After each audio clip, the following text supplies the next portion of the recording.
that is an excellent question, and that really is an excellent question, because it does go to the essence of why did I bother to do the 5-action thing, right? Because we have a definition of veganism. Why do I bother?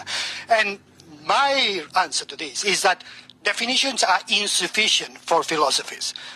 They are sufficient to describe this is a mug. This is a cylindrical thing with a handle.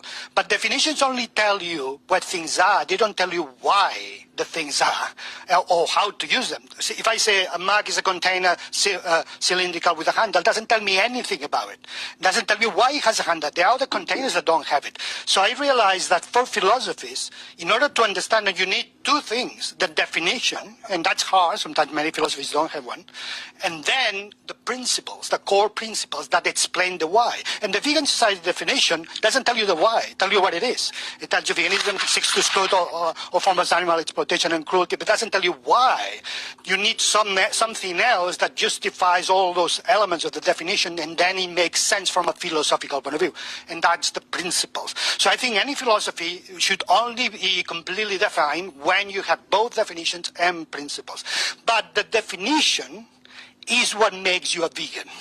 So if you do follow the definition to the full, even if you haven't grasped any of the 5 or the last ones, for me, you're already a vegan. But because veganism for me is a process, it's not a state. For me, veganism begins the day you say, I'm going to adopt the philosophy of veganism. That moment, the voluntary and conscious decision to adopt the philosophy is the day you become vegan, and it never ends.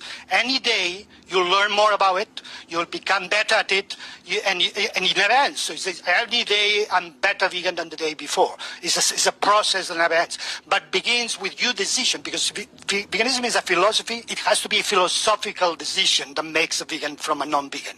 So when you choose that one as the one that it's going to guide your life, you're a vegan already, even if you haven't learned the other bits. But of course, the more you learn, then you start learning about the first principle, the second, and the fifth. So you're becoming a better vegan, but you're already vegan before. So for me, that's the key. Never think that you arrived, because that's what happens. Sometimes people think, I already arrived to veganism, I can relax. No, you're just starting now. You chose a path that will never end, because we always can do better. We can always avoid more exploitation, indirect, that we didn't know. We can learn about things that we didn't know. So it's never, for me, a point where I'm relaxed and say, okay, nirvana for me. No, so it's a constant progression. And if you are openly honest, you know that you never started learning the entire thing from scratch and learning perfectly well everything. You need to learn it. And that's the reasons I write books, because to help that process of veganization to vegans, to help them to get into the entire dimensions of the whole philosophy.